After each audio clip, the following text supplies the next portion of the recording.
Time for another edition of Quick Lap on the Northwest Race Report. And I'm here with Salem Speedway promoter, Jason Suchich.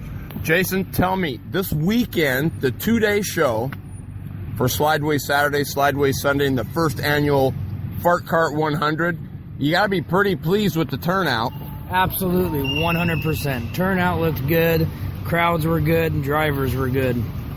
So, as the promoter, taking over for Roger Freeborn, obviously you had some big shoes to fill, but you've been doing a great job. What is it that you lack that you think would help send it over the top?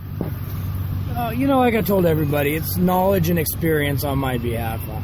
I've only been around now for about 3 seasons, so I've got a lot to learn. I know that, and I'm just trying to learn every race what I can. Now, you're always open for volunteers, right? If people wanted to come down and help out, volunteer corner work, I guess score, registration, whatever, you're always open to that? Absolutely. We always tell people, none of us are professionals, none of us are perfect, and, we have a different view from the tower, we have a different view from the infield, and, we always welcome anybody who wants to come out and grab a flag and flag a race, and they can have a better perception of what we actually have to see and what we have to go through.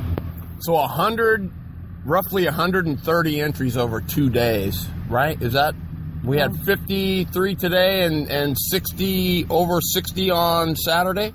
That's just for the day show. Now, last night for the bike show, I also had 120 entries. So, for the weekend, I'm dealing with 240 plus entries total that I'm having to deal with. But as far as the speedway karts go, that's a record over the last couple of seasons. It's got to be. Absolutely. We were a little concerned about trying to do a 2-day show with the numbers lacking, but no, these guys came out in force this weekend and made it a great show. And that's exactly what I always said. That's how you can thank the promoter the best, is by coming out in record numbers. Absolutely. I mean, today showed me, what these racers are and who they are, and that made me feel better than anything. Just having all the racers here and, all the after conversations, post-race conversations, that really makes me, know that I'm doing a good job. Last 2 questions. First of all, Bob Leach is smiling. That's always a good thing. Absolutely. At the end of the day, we got to keep Bob happy. Bob does a lot to keep this track going every year, through Salem, through Albany. Bob and Ryan and Chris and Robbie, Linda, they all do, this is their life. They do it for us. Nobody's running to the bank with briefcases full of money, but, they do it for us and for the racers. Absolutely. And lastly, the Fart Kart 100. Success or not? Absolutely. I'm going to say, we were 99% success. Like I said in our drivers' meeting, it is our first time doing it. I was approached with the idea 2 weeks ago, so we only had 2 weeks of planning. So, we learned a few things. We'll go back to the drawing board and clear up some of the gray areas. But overall, no, it was a success.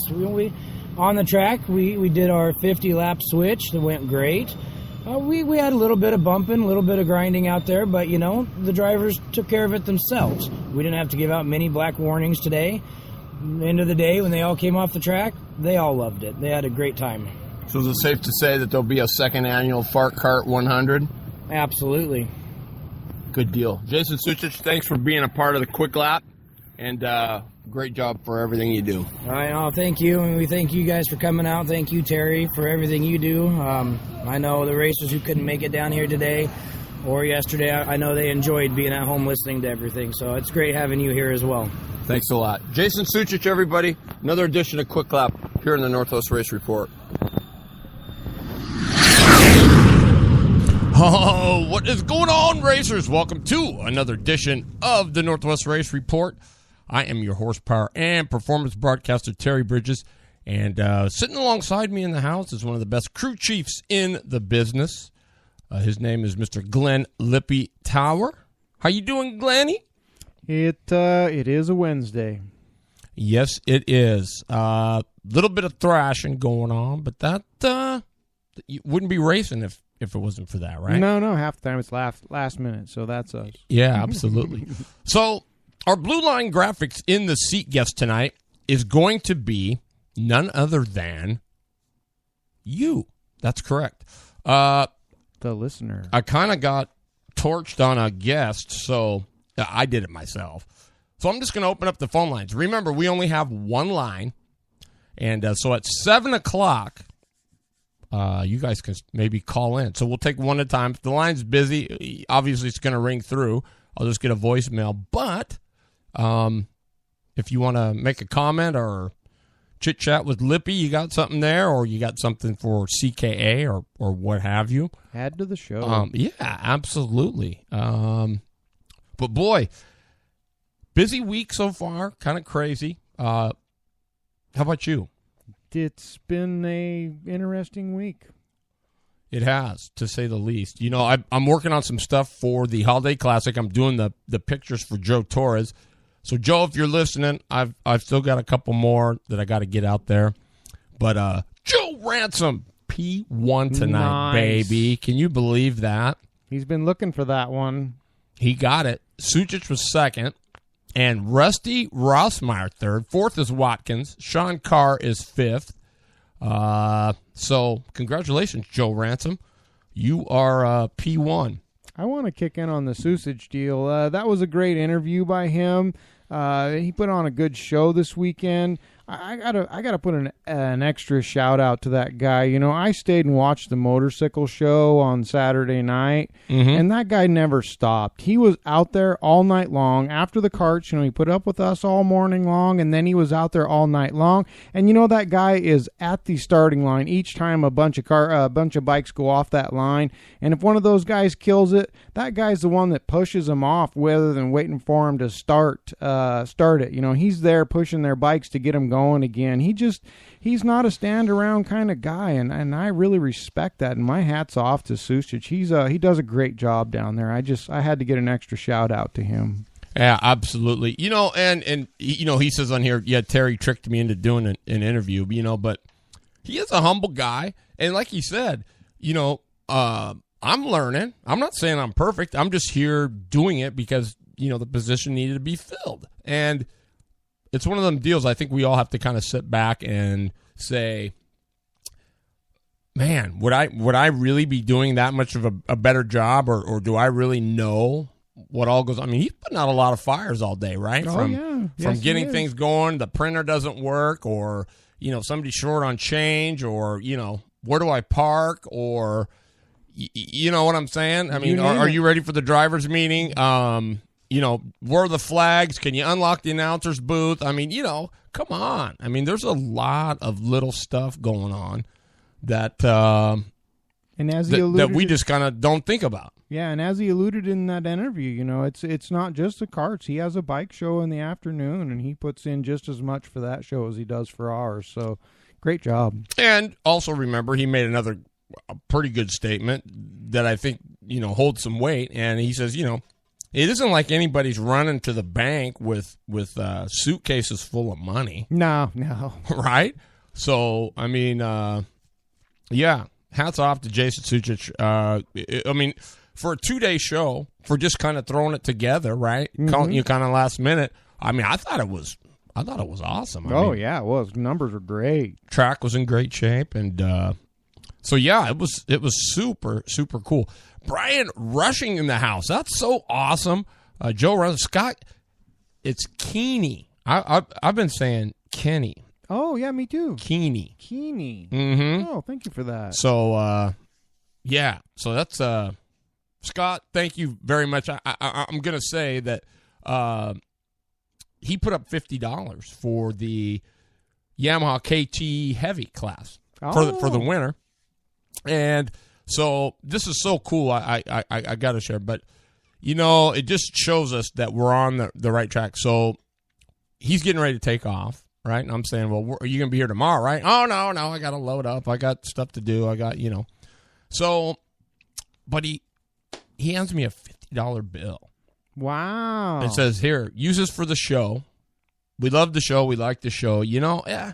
I mean, so when that happens, I mean, what do you say? I mean, I'm like, hey, you don't have to. I'd rather you keep it and come back tomorrow and get in and run. But so after several rounds of him twisting both my arms and working on my leg, yes, but I mean, it's that kind of support that lets you know that you're on the right track, that we're doing the right stuff. So, pretty cool. So thank you very much, Scott Keeney. And that's the same time he told me, yeah, you're pronouncing my name wrong.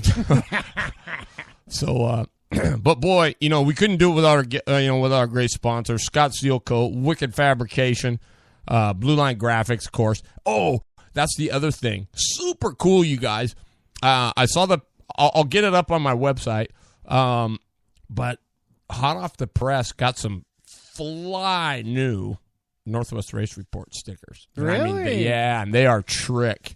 They are super, super trick. Brian sent me the thing today. And so, of course, between the T-shirts and the stickers and everything else, I haven't seen anything, but I've seen pictures, so I know they're there somewhere. But they're coming. They're coming. So, guys, too, if I could ask a favor, maybe,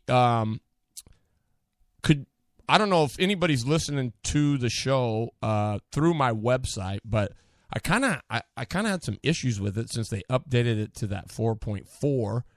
And man, I mean, I opened it up and I had about 75 administrators on there, right? So I don't know how that happened, but it's something to do with the HT access. That's getting way over my head. So I don't even. I know why those guys make big money, now because that coding and stuff is just ridiculous. So, but so they need to give us a hint if they're online. Yeah, just to see if everything seems to be working okay. I'm pretty sure that is, but I don't know if there's some weird stuff happening, and I look at it, but I don't know that it's the same as how everybody else is looking at it. So. Gotcha.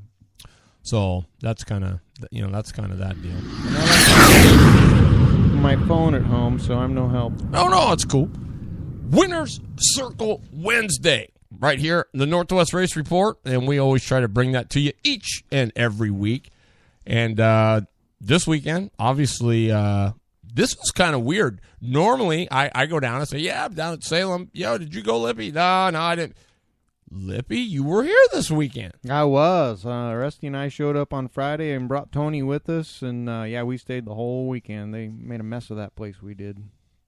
Yeah, I'm telling you, it was pretty cool. I mean, here is the greatest thing. We had 63 or 4 entries on Saturday. Yeah, it was off the hook as far as count. I think heavy, there was, 15 people in heavy, Yamaha heavy. So we had some numbers down there, and the Fart Kart class was wow. That's all I can say about that. Yeah. Hey, got to give a shout-out to the NorCal UAS administrator, Ford Cook, in the house. Oh, sweet. They have got some big things going. I'm going to let them kind of get settled, but, that whole deal with Ron Bowles, not to get sidetracked, but Ron Bowles put that thing together down at Cycleland. Well, I guess, not to start anything, but it's going to be some cool stuff happening. They're going to get a neat little series going on down there. So once everything gets kind of concrete and settled in, I mean, looking like it's going to, but it's just a matter of, once they put everything together, Ford's going to get me some info, and we're going to get it out to you. Of course, as always, the Northwest Race Report bringing you that good hot off the press stuff, but so that's a big shot in the arm. It's going to have some clone stuff and along with the US stuff. So, and they're going to be at tracks that don't normally see that kind of, that's even better. Stuff. More exposure. I like. Yeah, absolutely. So, don't bombard Ford. I'm just saying he's got some exciting things coming up, and, stay tuned. Yeah. And if you know Ford Cook, it's going to be a legit deal because he's a stand-up guy, and he always makes sure that what was told happens. At least that's been my experience. So nice, cool stuff from Ford Cook. Sizzle and Seth's been killing it in the kid karts, right? He has. He's been looking smooth. until this weekend. Yeah, upset. Absolutely. This kid had 3 races on the dirt, and this was his 3rd on Saturday or on Sunday. But Graham Trammell, yeah, he won it both days, swept it. So that's yeah. So going Graham, got it done. Seth Waldall was 2nd. 3rd was Brody Nito. Did you see any of the kid card, Dale? I watched it, yeah. Because Nito was fast on Saturday, the first heat, and then I don't know if everybody else picked up the pace or what, but kind of went downhill from there. And then they had, of course, before the Fart Kart 100, they had the normal day show so they could get their points. And DeMars won the Fart Kart class on Saturday. I'm trying to think, who won that thing on Sunday? Sunday. I thought I had both day result, but I got. Oh yeah, here we go. I think I got it. But he won it on Saturday. Yep, he sure did. And let me see here. I'm looking at. Were they really race 1 on Sunday? Yes, they were. Isn't that crazy? Oh, that's because, I don't. Robustelli won it, I think. That could very well be. Yeah, I don't. God, why can't I remember that? I thought I had that all written down, too.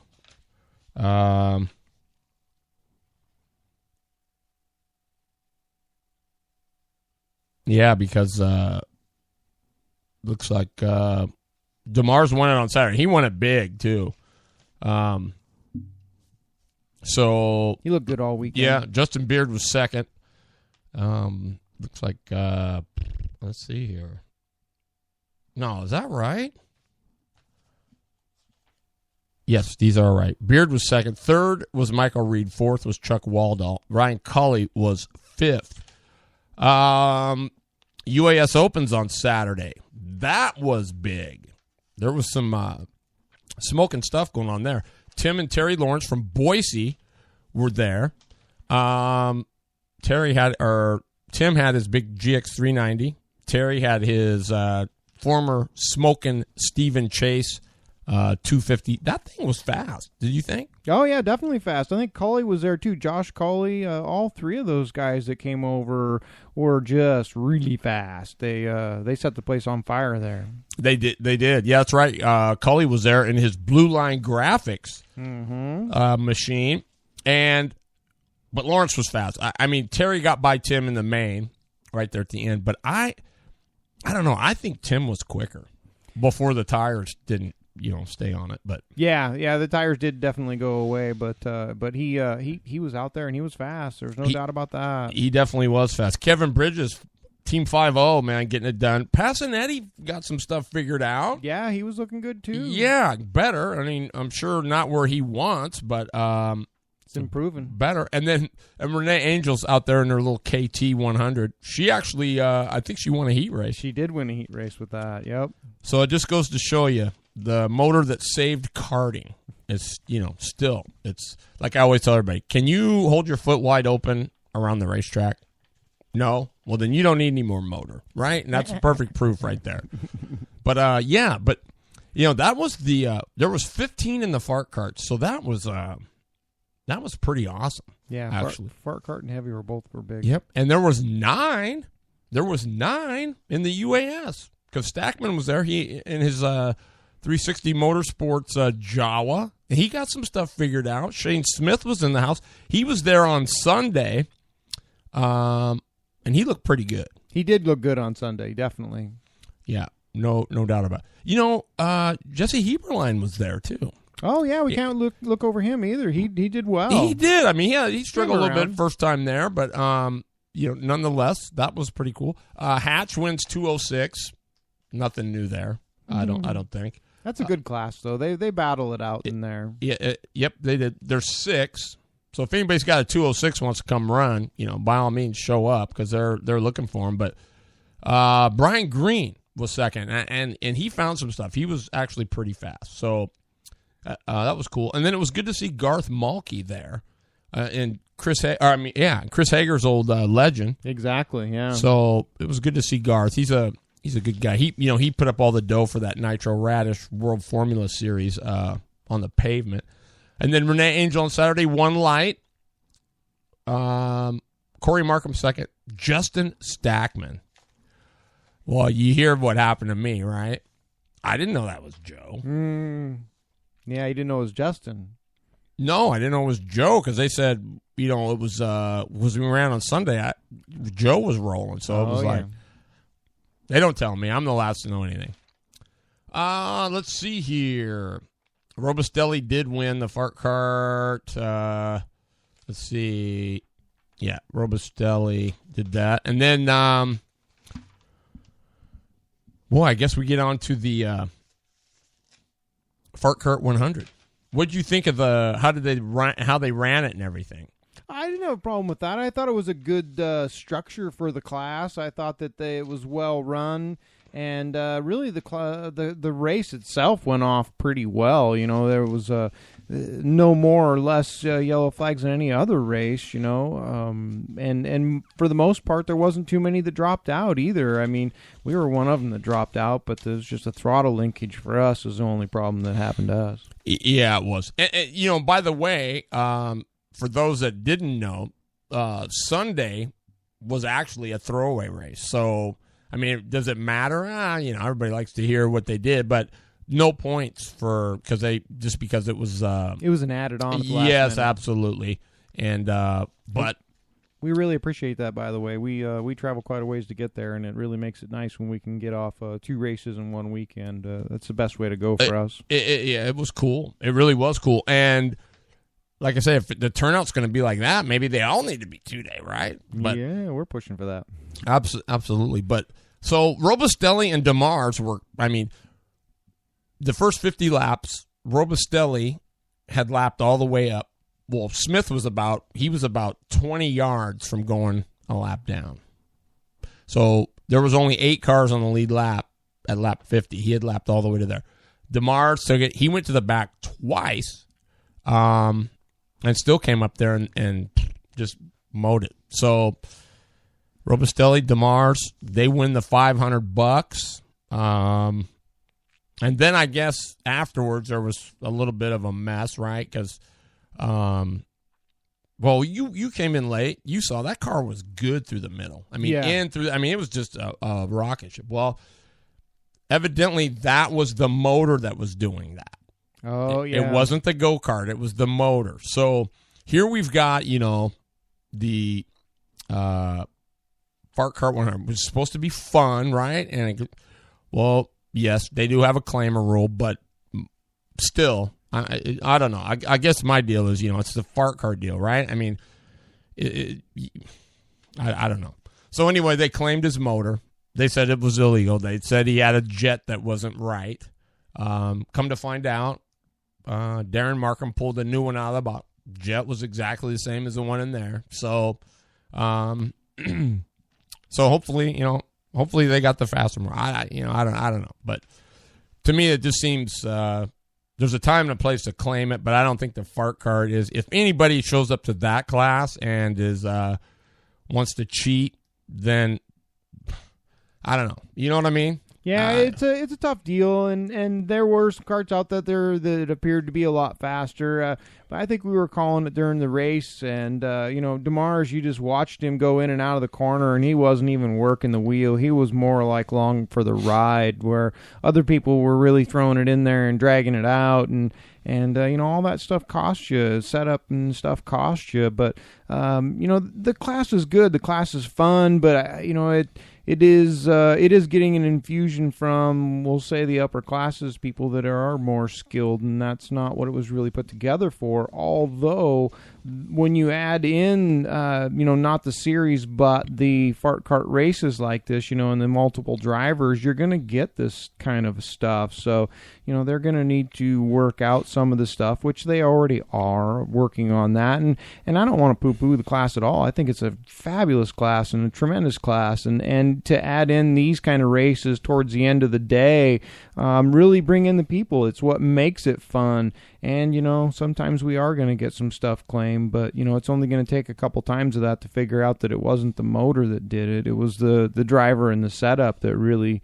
got it down there, and we're all actually on the same motors. And if you are cheating and you do get caught, well, you know what? Shame on you, because you're the reason that it's not working. So just keep that in mind if you want to go changing jets or drilling things out or whatever, you're going to do to try to get the advantage. It's not what the class is for. Well, that's a great point. I mean, and I was talking to Kurt Burris on the way down, and, he was saying that it's not the racer's fault. Hey, look at like Shane Smith said, it's nice to be able to come out and go run something where you basically don't have to think. Yeah. You're not worried about setup. You just get to go push it out and go run and have a good time, right? Well, but like Burris said, you keep that, but maybe, if push comes to shove and there's enough of the upperclassmen who want to go there, so you don't overrun the newbies, you might either say, hey, if you're racing, a pro class or whatever, you can't enter this one, or you maybe put another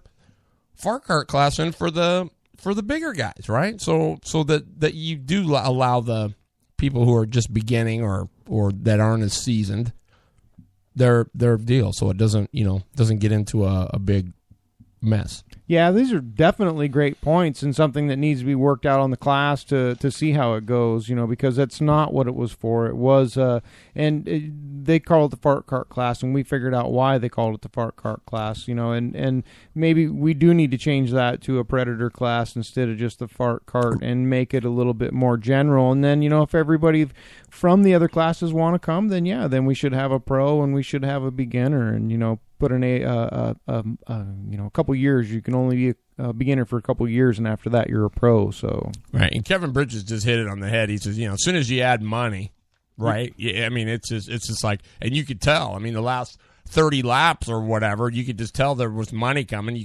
You smell that? Yeah, I'm smelling the money. Well, you can sure see it because guys are rubbing harder and leaning on dudes harder. So, but anyway, KT Heavy went to Rossmeyer. What a battle. Boy, I know. Joe Stackman was Darren Martin was second. Joe Stackman third. Let's see here. LO206, Mike Clark. Is that right? On the 13th? No, this is just the yeah, because it was because you won light, right? Yep. And let's see here. And Justin Beard won the Fart Karts. Did it look like? Yeah. No. Gamar's won that. God, I'm all screwed up. I got these things. I wish. And I was there, too. Isn't that crazy? It should be up on the other Hatch one. got him there. I'm looking at the third. These are all the 12th, but I got a couple of the 13th ones. But yeah, it was Rossmeyer and the Iron Man that first and second. And then I'm not sure it was... I think Chuck Jones came in third. Yeah, and he was coming like a madman, too, let me just say. But Kravitz led that thing for like freaking 18 laps. He did such a great job out there holding down that spot. And, Rusty wormed his way by there, and then everybody else kind of snuck by too, but Kravitz did a great job all weekend. He really did look fast and good. He hasn't had that many times in the seat out there, and it's just every time that guy is always improving, and I like to see that for only a first or second year type of person. And it was also great to have Joe back out there in the Yamaha. He just showed what an Iron Man he is, fighting his way back up there and taking on Rossmeyer, and they had a great battle in that one. Yeah, they sure did. Joe Stackman, what do you say about the Iron Man? He's just a good racer, right? He raises the bar. He's an asset wherever he goes. He doesn't make a bunch of excuses. When he gets beat, he's the first one to say, I was garbage, right? So, I don't know. It's just, it was just awesome seeing all. It was good to see Sean Carr. It was unfortunate his arm was still in a sling, but Pipkin and all them, they were going at it. I talked to Stansberry yesterday, as a matter of fact, and he's tried to get him on the show, but he said I'm a little doped up still and whatnot. So he's recovering. He's hoping to be ready for the BK. But Monroe, Kid Kart went to Brooklyn Constance, Jaden Roberts, Braden Wagner, Danny Constance. I didn't even know they had a Danny Constance. Is that Joe's other kid? Must be a relation. Wow. And McKenna Morgan. KT Light went to Andrea Smith, Reese Wickard second, Jake Benson third, Ray Jones fourth, Levi Hollis fifth, and Jennifer Balmert. Is it Balmert? Was sixth. KT Light Heat 2. Let's see. Bobby Frankhauser, Leonard Sundholm, Daniel Hopp, top 3. Schoolboy Heat 1. Now, I don't know what that is. It's kind of like the Fart Kart. I think it's for the new people. Tyler McLeod won that. Let's see. P. Hadlick was second. Bryson Barker third. Heat 2. Haley Constance won that. Cassidy Sundholm and Carson Sundholm were top 3. Open. Heat 1. Alex Terrell wins it. The Rocket, Ronnie Cox, is second. Keith Wickard is third. Mickey Thompson. Really? He was funny. Fourth. Pro Heat 1 went to Dave Jensen, James Bundy, Mac Brown, Daniel Hopp, and Matt Brown and Tyler Weber. So Weber didn't start. Pro Heat 2 went to Andrea Smith. Ronnie Cox was second. Heat 3, Spencer Constance. This is the Pro Heat 3. Went to Spencer Constance. Paul Burdick, Levi Hollis. And then we get into the KT Heavy. Brad Grout and Keith Wickard, Andy Jacobson, top 3. James Bundy, Dean Barnes, and Jake Benson, 1, 2, 3 in Heat 2. Heat 3 went to Spencer Constance, Mac Brown, Vance Hubbard. And, man, they had B mains. Yeah, crazy up there. Crazy numbers. Yeah, I mean, A main. Kid Cart went to Brooklyn Constance. Andrea Smith wins light. Schoolboy went to Cassidy Sundholm. And in the open class, the Rocket comes through. Ronnie Cox wins it. Terrell second. Alex Hantel was third. Haven't seen him in a while. Good to see him back. Dave Jensen wins the Pro. Spencer Constance second. And Alex Hantel was third. The Rocket was fourth in that. And Keith Wickard wins KT Heavy. They should have the Salem results on that same site. You know what? They probably do, but I'm thinking... Let me take a quick deal. I'm pretty sure he does. Boom. There they go. So we'll get you updated here really quick. Let's see. Yeah, he does the heats and everything. So we're going to get right through to the main. Mark Bryant wins the Fart Kart. Robustelli second. Justin Beard third. KT Heavy went to Rusty Rosmeyer. Joe Stackman second. Kravitz is third. Chuck Jones is fourth. Brent Meyer is fifth. Nice. 206 went to Hatch. Normandin second. Brian Green third. Mike Clark fourth. Let's see. Kid Cart, Graham Trammell. UAS, Shane Smith. Joe Stackman. Chris Passanelli. Ricky Worley on the F200. That was something, that thing. A stalker, right? And Kevin White in the new Stephen Chase mobile that he got from Lawrence. KT Light went to none other than Lippy. Yeah. Justin Stackman was second. First annual Fart Kart 100. Justin DeMars, Connor Robustelli over Mark Bryant and Rich Spear in second. Mikey Clark and Mike Clark were third. Chris Passanetti, Corey Markham fourth. Shane Smith and Renee Angel fifth. And they started on the pole, by the way. So it was a tough class. Yeah. You know who was impressive too was Ryan Culley and Derek Holmwood. They were there for a while. Looked like they might get right up there. So yeah.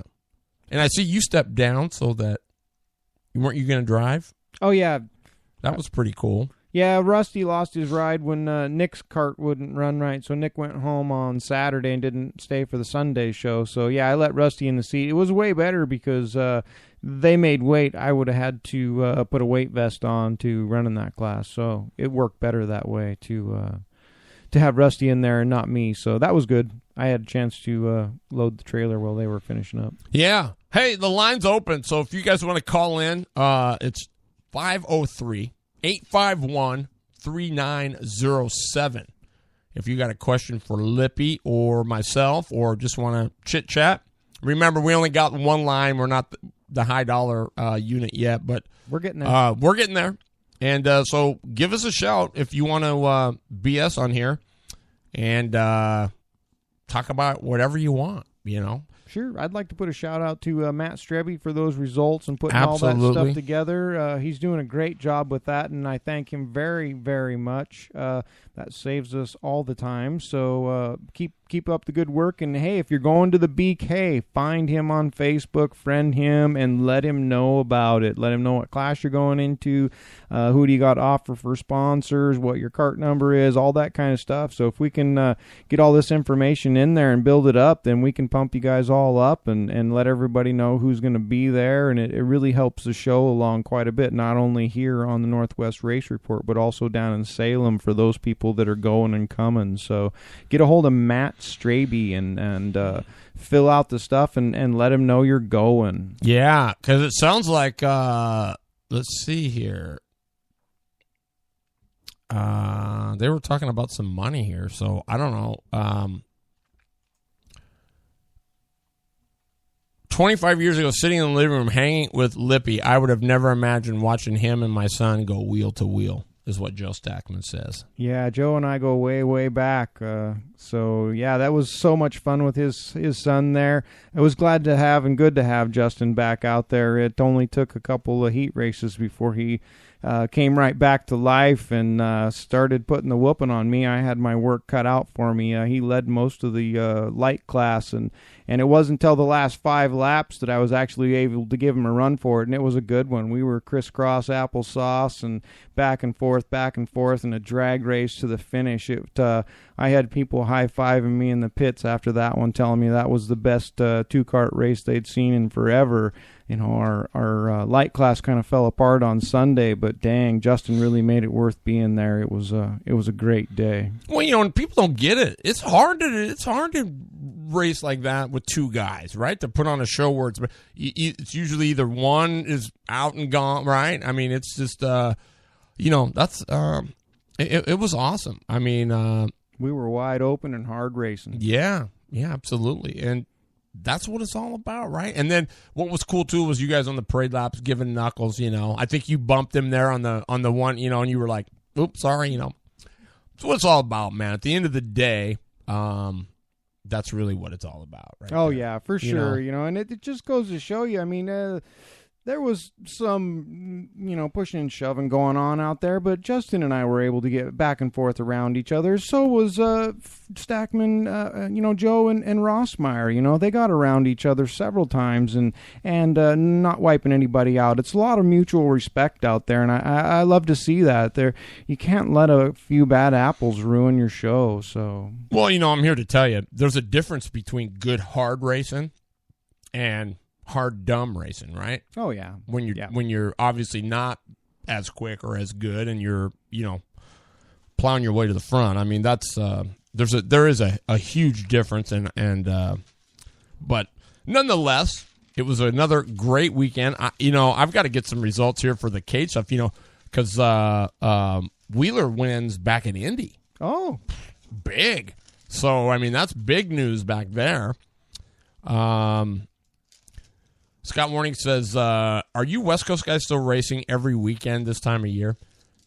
We probably could if the numbers were right at Salem, but it'd be indoor. But and I'm not kidding you, Scott Warning. It is Salem's pretty nice. We've got it pretty darn good there. I mean, we do. We have a covered pit building where we get to park most of our rigs. At least 90% of them all get underneath cover, and then we get to race in the barn next door. And it's concrete. You're not tromping in mud. Yeah, that's another good point right there. You know, you've only got a short alleyway to shoot across between the buildings, and it's really great. The track is always good, but it's never warm. Oh, you're live and on the air, Ford Cook. What is going on, my man? Hey, what's up, Terry? Hey, Lippy. Hey. So, yeah, no, it was just because you were mentioning, you know, what we got going on down here, and I thought I'd just, you know, take a little bit of the mystery out of it and just give a call in and give you a quick update on it. Hey, awesome. Man, that sounds awesome. We're all ears. Go ahead. So basically what happened is, you know, last season, you know, things just got a little slow at Dixon Speedway. You know, the track wasn't working with the kart guys as much as the micro guys. And we just kind of decided, it's like, you know what, we really need to do something to give speedway karting a real shot in the arm kind of down here, because it's, especially with the clone class has just grown from, 4 karts to about 50 in the whole area over the course of about 4 years. Wow, I love to hear that. So, we just really wanted to see it kind of take off and see these racers have a real opportunity to run some nice tracks and some really nice facilities. So we kind of put our head down and, we talked with Lowell up there at Cycleland, and he was willing to work with us. He gave us that play day or that exhibition race day with his cage kart guys, and we brought the UAS there. Everyone was totally blown away by it, because that's outlaw kart country. Those guys aren't used to seeing a flat kart with a big wedge body and a 450 on it, and we were turning times that were only a couple tenths off of their fastest open cage kart guys. They were totally blown away, so that went well. I was wondering about that. And then a month later, we were in talks with Lodi Cycle Bowl, which is down in Lodi, California. Never really been much of a go-kart, but it's it's been around for about 60 years. It's a national level AMA quarter mile. Wow. And we were able to get the clones out there for an exhibition race, and everyone loved it. All the riders that were there, they kind of gave us the sideways look when we rolled in with go-karts, but by the end of the night, they were buddy and asking a million questions. Mutual respect. So once we got those 2 tracks on board, then we decided, okay, well, we can kind of go public and let people know what's going on. And so, at this point, we have 3 confirmed dates from Lowell at Cycleland, and that will be both NorCal Clone and UAS. Wow. And then Lodi has pretty much given us carte blanche of any of their flat track weekends. The only catch is their schedule doesn't come out until January after the AMA promoters meeting. So we're kind of waiting until probably right around BK time is when we'll be releasing our official 2016 schedule. But it's going to be really, really fun. And kind of like when I was just talking with Kevin there on the message board, we're kind of taking a little bit of a different approach to this thing. We're trying to bring some sponsors on board for some prizes and some product sponsorship and, some really nice trophies. But we're going to try and keep the entry costs lower, and we're not going to do a payout. It's going to be a trophy-only series. Mainly just because, in the past year or so, a lot of money has been, it's been the focus of a lot of races, and it's just the vibe hasn't been really good. And we kind of decided, we want to avoid that entirely, and we want to attract people because of the fun level. We want people to race against the best racers in California at the nicest tracks, and that's what we're going to sell it as.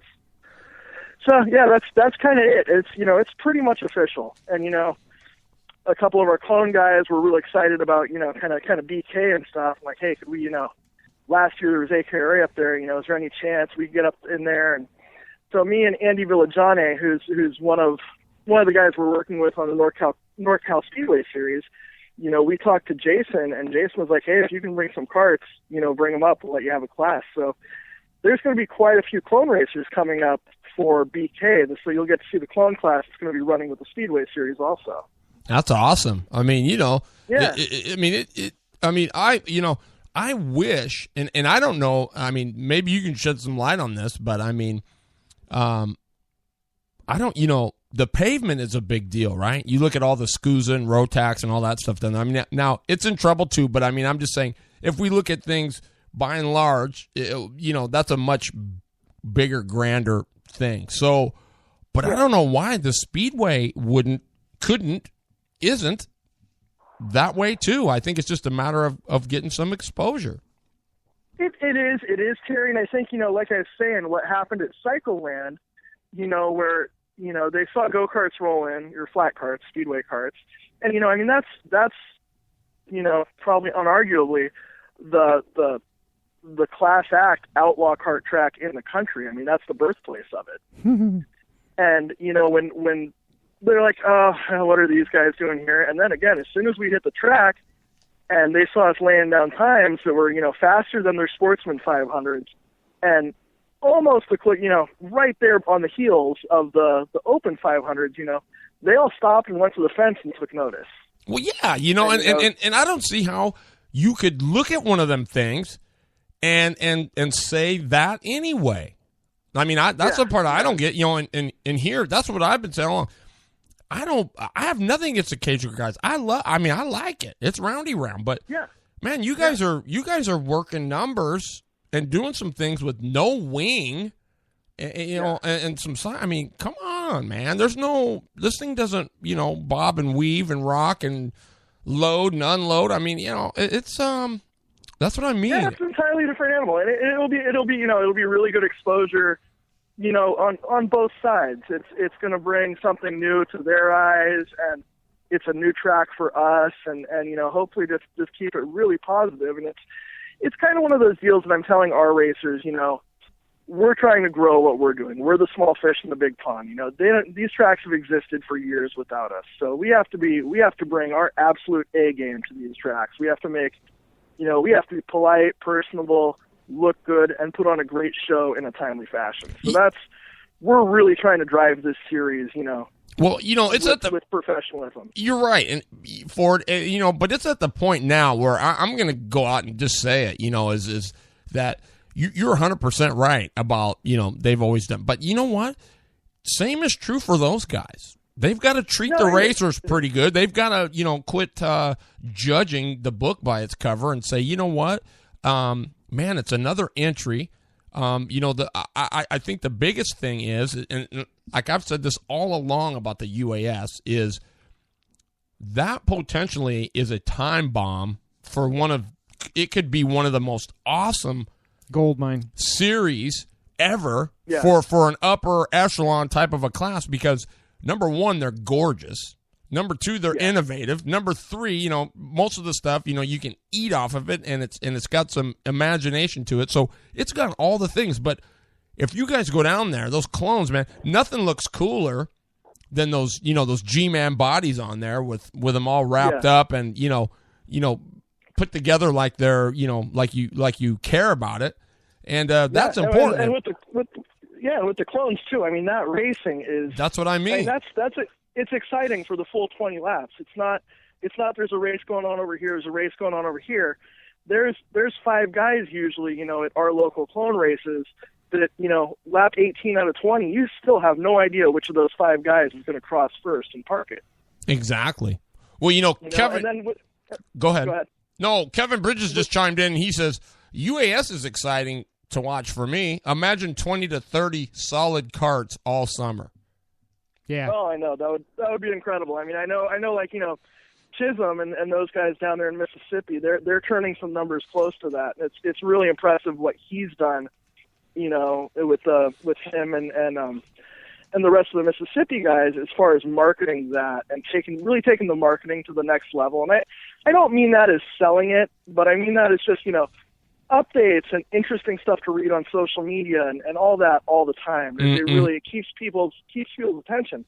What I'm really excited with the UAS, especially with Lodi, is those guys, they're all flat track bike racers, and it's a really high caliber flat track bike track. And I mean, what's the primary bike that people use for flat track? A CRF 450. What's the primary power plant in the UAS? It's arguably a CRF 450. So yeah, right. There's already a huge common ground there that just is waiting to be exploited. Yeah. Well, exactly, and that's what I said. And then you think about all the things that could happen. You get Honda involved, and then you get Suzuki and Yamaha involved. So maybe you get some different packages out there. I mean, it's. I mean, if you look at the potential, I mean, geez. I mean, it makes you want to just reach in your pocket and say, okay, hey, we need to get some. But I mean, if we could do something really sweet, like somewhere like at your place at Dixon or, Cycle Land, or, I wish we had something super nice up this way, but ORV is awesome, and it probably could be, made into something awesome. But, imagine if we could have like a super dirt week. Where we had UAS, we had clones, we had the Yamahas, we had the junior UAS, like what Chizzy's doing back there, which I think is a really cool idea. Yeah. I mean, that's another thing. Like, I love what you guys are doing with the Fart Kart stuff up there. From just a bunch of different levels. Like, I love it. I love it as an entry level thing. I love it as a fun thing, and it's just down here. we don't have enough draw to pull that one off yet. The problem is if I try to promote something like that, it's going to pull away from other classes too much. Yep. So maybe in a couple of years we'll really be able to focus on, a pure box stock class or pure beginner or a sportsman class. But right now it's not the time for our racers. Yeah, keep it simple, and you got a couple of good class structures there with the Clone and with the UAS, and you're doing a great job of promoting it. So just don't overload yourself and keep pushing what you got, and let it catch fire, and then you can just blow a little wind. That's always been my philosophy when I hear people wanting to start a new class or change a class. It's like, I'll tell those people, it's like, I respect the enthusiasm that you want to race this car at this track, and, you're trying to pump it up. But, what I tell the people is you have to remember, like, if you're going to introduce a new class to a racetrack or, solicit a promoter for a new class, you have to bring that class to the track. You can't take the class and then fill it with, entries from other classes that already exist, because then you're just killing the track. You need to focus on bringing more people to the track. Yeah. Definitely. I agree too. It's and especially on the West Coast, I mean, we're not, we don't have so many of those huge races that kind of stand alone, like the Insane One. Any of these big, and the bottom kart races. So the bottom line is we got to master what we got.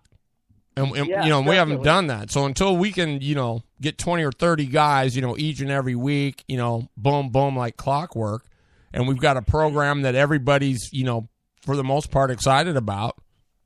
But, I mean, we're always trying to, reinvent the wheel. It's like, hey, let's focus on what we got. Let's try to make the program. Let's work on other areas, like making the program nice and smooth, getting people informed ahead of time. I was talking to Jason about this on Saturday, was like, if you've got a race on Saturday, Sunday, whatever, the Rotax guys, when you go run that Can-Am series, on Wednesday, they release the schedule. So it's like, okay, registration's from this time to this time. Here's the time you have. We're going to check tires. You're going to declare your equipment. You're going to do whatever, but everything is on a time. And guess what? Practice is going to start at 8:30. So at 8:20, we need, mini max on grid A, micro max on grid B, and we are going. If you're there, great. If you're not, oh well. So everybody gets there, and they know 3-4 days in advance what the schedule's like. Now, is it always to the number? No, but at least they've got a good general idea what goes on. So there's just a lot of little things that. It's definitely, I've dealt with so many racetracks and series in the past where you just can't find the information. It just doesn't exist. It's like, our rules are posted online, and you go online, and they're not. It's just people want to race, but you gotta, the promoters have to do their part, and the series have to do their part, and that's, I definitely got to commend what Matt's been doing for Salem and what Jason's been doing. I mean, nothing against Roger at all, but Roger, as far as like keeping up with the cutting edge of the social media of promoting the track, he was a little absent, whereas Jason is every day I can see something on the Salem page, and right, he has the roster going. I mean, it's just he's doing such a good job. Yes. Yeah, it is. I mean, and I think too. Another thing that would be cool is if there was a packet that people got, when they registered. Didn't have to be a ton, but it's something that they tangible they could take with them that says, hey, thanks for being here at Dixon or whatever track, Lodi, wherever you're at, and here's the approximate gear ratio. Here's the classes that we run. Here's our schedule. And here's the dates that we run. And boom, when they register, they get this nice little packet with their pit pass, and it's got some info, and hopefully they take it with them. I mean, all of that, keeping up with something that physically printed, handing the drivers, keeping up on your social media, having an email list, having contact numbers for everyone. Yeah, I mean it's all really important stuff, and it does nothing but make things go smoother, easier, and promotes the sport. Right. And everybody says, well, we'd like them to pre-register, well, you know what? If you're doing cool stuff like that, that's how you're going to train the racers to want to pre-register, right? Now they're just like, I'll just go right, whatever. But man, once you are, it's so easy nowadays too with PayPal. It makes it. I think it costs more not to do it for the promoters. Well, and there's always that little carrot too, right? You pre-register, and we'll knock $5 off or what, just because it makes it easier for us to get all the names and places and, all that stuff. So definitely. Well, hey, you guys, I got to let you go. Yeah, right on. Thanks for calling in. Good talking with you, as always. Yeah, well, we'll see you up at BK. I'm not going to be at the Holiday Classic. The new motor package just isn't done yet, so Ron and I are going to blow that one off, but we'll be in our usual pit spot up there in BK. So right on, Ford Cook. Thanks for calling in, man. Appreciate it. Looking forward to it. Will do. Thank you, Terry. Thanks a lot, Libby. Okay, buddy. Bye-bye. All right, see ya. All right, Ford Cook, got some good ideas. We're going to go. Mine's going to be pretty quick before we get to lapping with Lippy, because he's got, I don't know what he's talking about tonight, but so it's going to be a surprise. But mine, if you notice the title today, and it was just on Saturday that it just kind of came to mind with this claim thing and whatever. So, I started thinking about, cheating. Mm-hmm.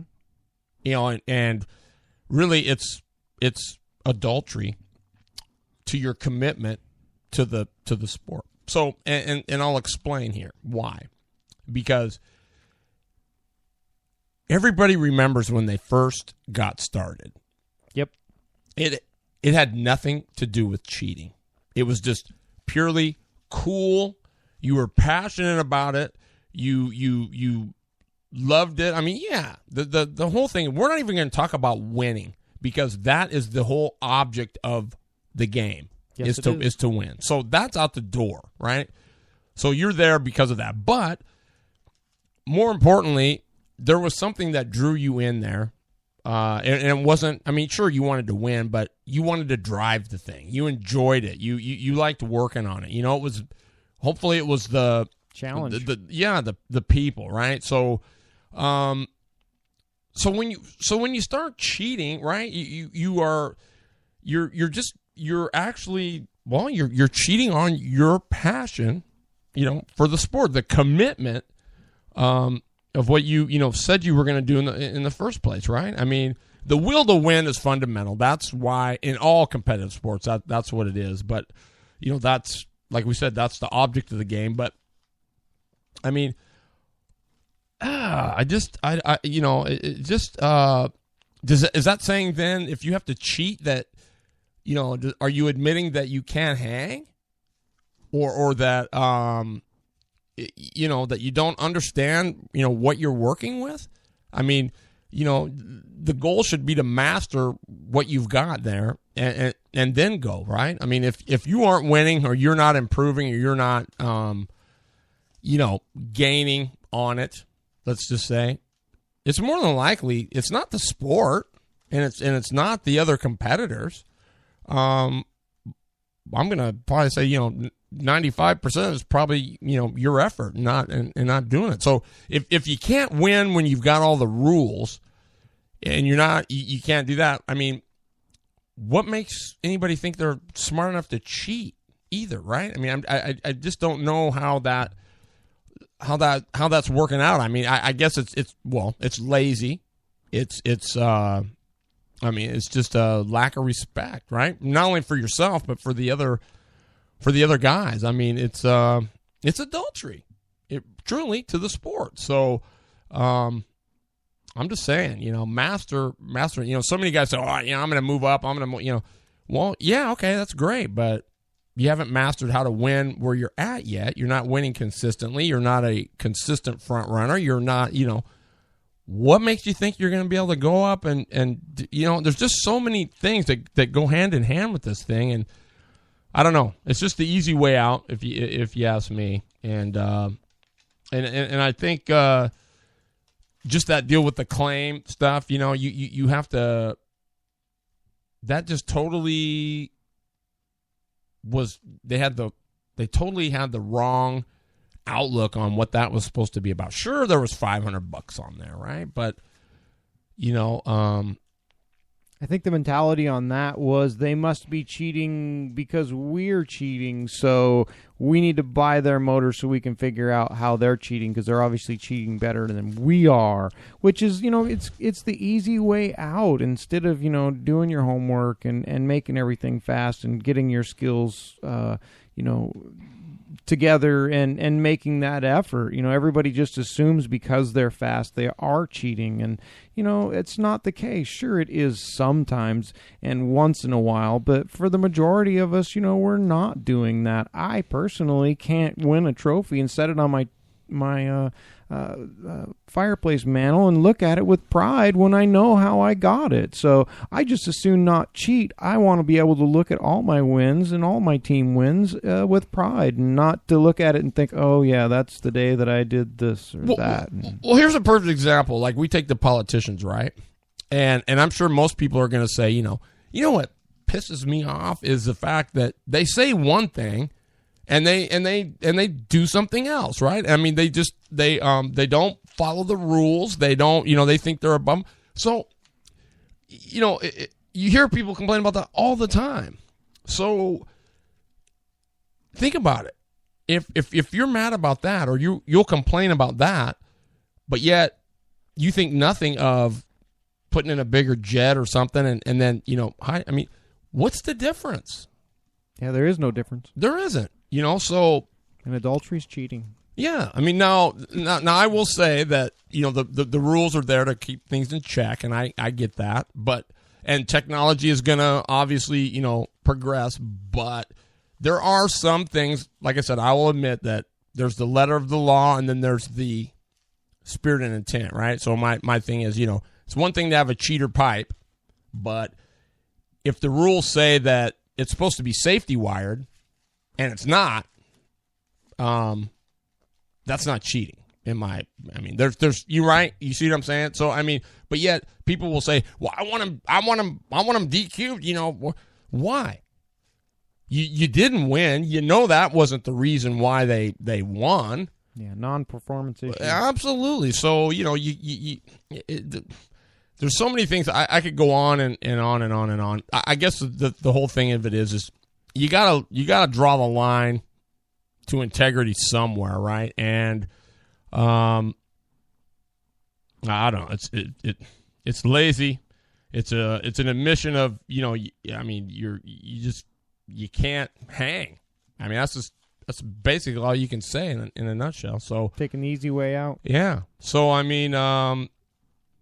yeah. So anyway, that's just my thought on it. Just think twice about it. Winning's important, but last corner, last lap, and you dump the guy, right? I don't know. It's just crazy. So anyway, I'm on my soapbox here, Lippy, but I'm going to get off it. I'm going to get off of it. Okay, well, give me my music then. Yep, you are going to be all set. We're going to have the jet tonight. And it's time for everybody's favorite, the one and only Glenn Tower, Lappin' with Lippy. All yours, buddy. Thank you, Terry. Tonight's Lappin' with Lippy, as always, is brought to you by Scotts Sealcoat. Striping for all your asphalt striping and sealing needs. Get a hold of Scotts Sealcoat. If it's asphalt, he'll seal it or stripe it, and he'll probably send me, so keep me busy. Let's see. Seat time, as I promised last week and talked a little bit about over the weekend, it is so important. Seat time, I'm telling you, it's so important.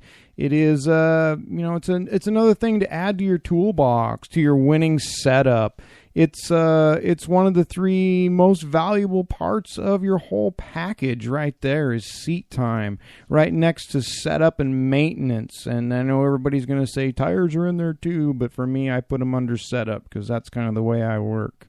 So setup, maintenance, and seat time. These are the three things that are going to keep you up front and give you a winning package. That's the part that the seat time, that's the part that, it hones your skills when you're out there. A lot of people don't take advantage of it. The more laps you can get, the better off you are. I'm telling you, people, this is a fact. the more laps you can get, the better off you are. And while you're out there, making those laps and putting in the time, it's a perfect time to make setup changes and try different things with your cart while you're doing those laps out there. It's not just about being out there making laps. Try different things. And also, not just with setup on the cart, try the high line and see how far you can go up on that groove. Where's it going to go until it won't hold anymore? These are valuable things that later on in the day or the next day that you're at a race, because Rusty and I went down and we got practice on Friday before the race, and so valuable. You want to push that groove and find out where it ends and where it starts, and see how fast and how hard you can drive it into that corner before it lets go.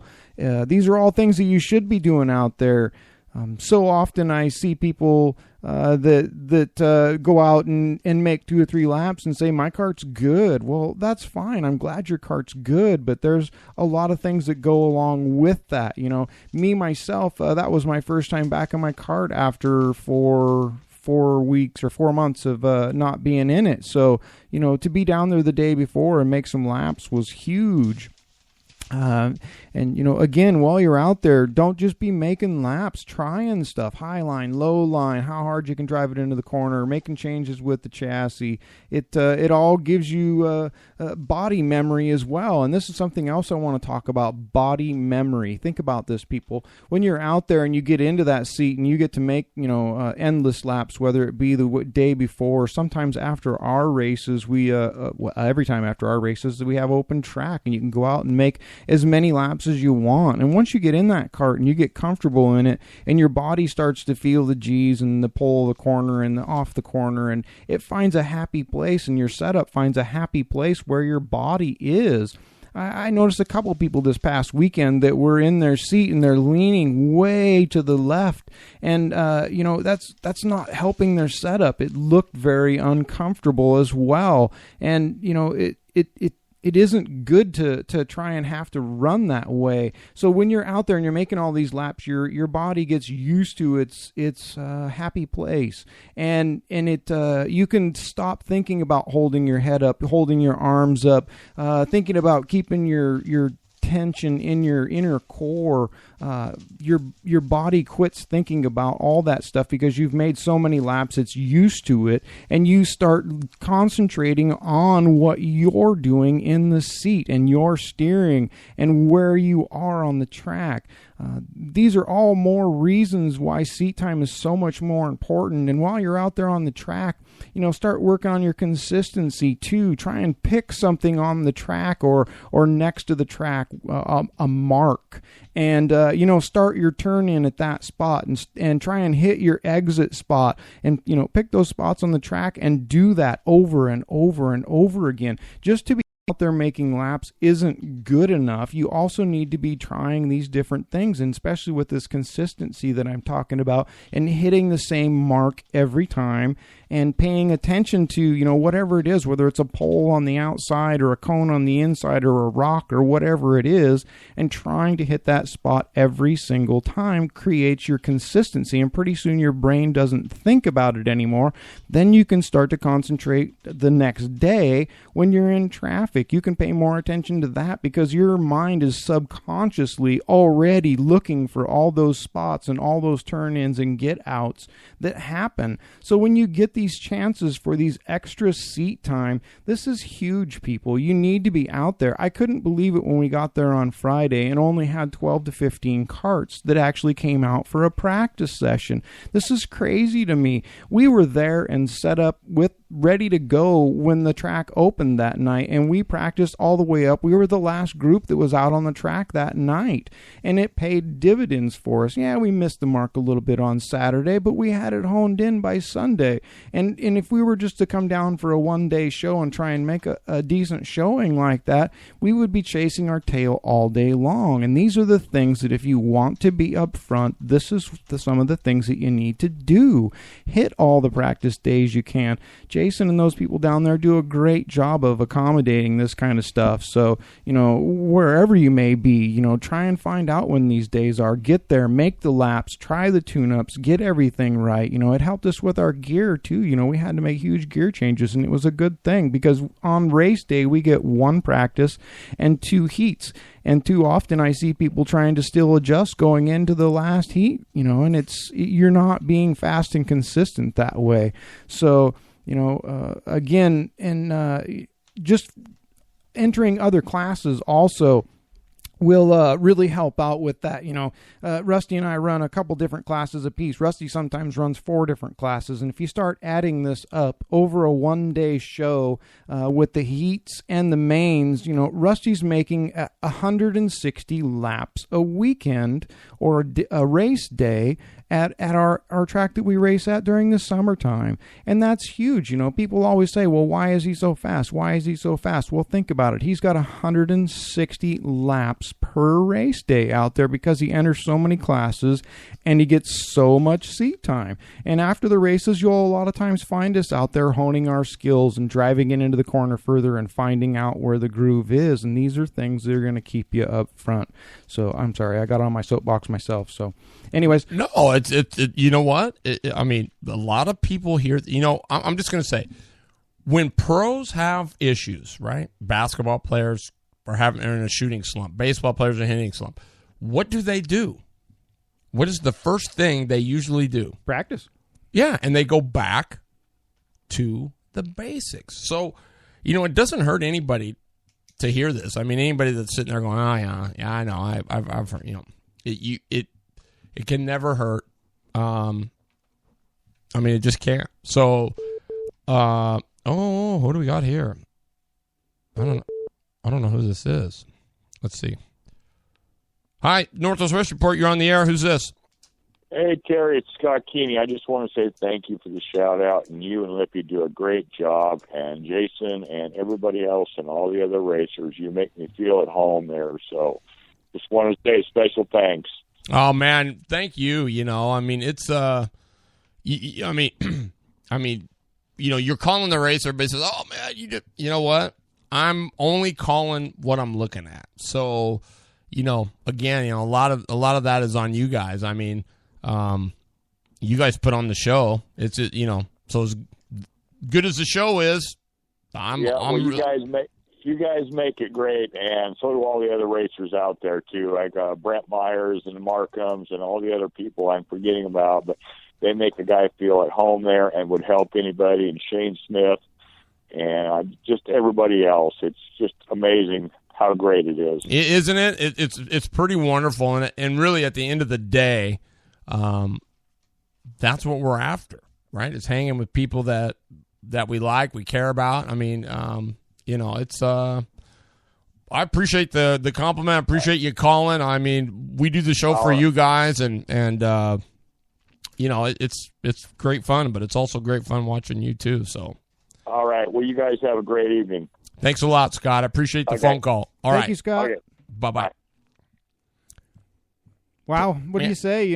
We do like to hear the thank yous, and we appreciate it. That makes it all the more better for us. Some people say it's a thankless job. We do it because we love it, but we do like to hear that all the time too. It sometimes it keeps us going. Personally, here's a personal experience for me. I don't know if Terry knows about it yet, but when we got back from Salem last weekend on Sunday, my trailer was broken into, and we pretty much lost everything that wasn't bolted down. So, it's been a hard week for me. I haven't felt good. I didn't want to come do the show today. I knew I was obligated and had to. Excuse me. So I'm here doing it. But, we lost a lot. And we don't know when we're going to be back out again because we lost a lot. So this is my second hit in 11 months, and it's going to take me a while to come back from this one. Wow. I didn't know that. No. Well, there again, that's oops. That's just crazy. It makes me sick. I mean, it's oh man, it's I'm sorry to hear that, Lip. It's all right. It's not your fault. This time it's not my fault. I did everything right. I have a 6-foot fence. I have motion lights. My trailer was locked up. None of that deterred them. They cut my stuff. They crawled my fence. They covered my lights. They got my stuff. It's hard. I've been soul searching all week. They got my spirit on this one. Well, shoot. Well, Lippy's out, guys. So maybe we need to see what we can do to get something, right? Get them kind of rolling. We've had a lot of offers, and we appreciate that. We're evaluating and trying to figure out what we're going to do. Yeah. So, well, that's a crappy note to end on, but sorry. Hey, no, it's okay. Everybody needed to know. I'm just sorry it happened. But those of you tuning in, don't forget Slideways Saturday and Sunday for the 2-day show going on the rest of the month. For the Speedway carts, we'll be back in action on January the 2nd. January the 16th will be the prelude to the Buddha.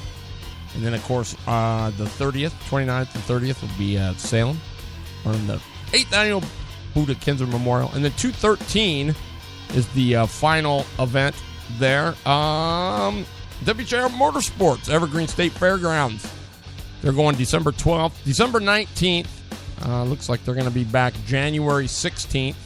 The 23rd, February 12th, and February 13th. That's at the Deschutes County Fairgrounds in Redmond. So I don't know if they're going to have some carts there, but you can go by the WHR Motorsports page on Facebook. Check them out. I got to give a big shout out Wicked Fabrication for helping out the show. Wicked Fab, Auburn, Washington. If you're thinking hot rods, think Wicked Fab. www.wickedfab.com. Of course, Blue Line Graphics. Gotta thank you. Thanks for showing up, because that is that's kind of a bummer. Wow, I hate to hear that. We'll be back next week, same time, same channel. Tune in. Something you want to hear, let us know. Lippy, you want to close out with anything, man? Just keep your eyes and ears open for anything that looks suspicious, because it might be mine. Yep. And all I'm going to tell you guys is all of you are badasses. So stop doubting your greatness and start getting after it. Racing and life. Somebody's on the low side. What do you got to do, Lip? Head to the high side. Absolutely. Always the high side. It pays dividends. Thanks, guys. We appreciate it. Love you very much. Chizzy, we'll see you next week. Hopefully I'll talk to you before then. KB, Joe Stackman, Joe Ransom, P1, Scott Warning, Chris Hager, Tim Chase, Scott Keeney. Who we missing? Ford Cook, Rusty Rossmeyer, the Iron Man. Just so many. Sean Carr. I mean, just awesome. Dan Kravitz. What do you say? Brian Rushing, Dan Watkins, Rossmeyer. Thanks for tuning in, you guys. You guys are awesome. We'll see you next week. Bye-bye.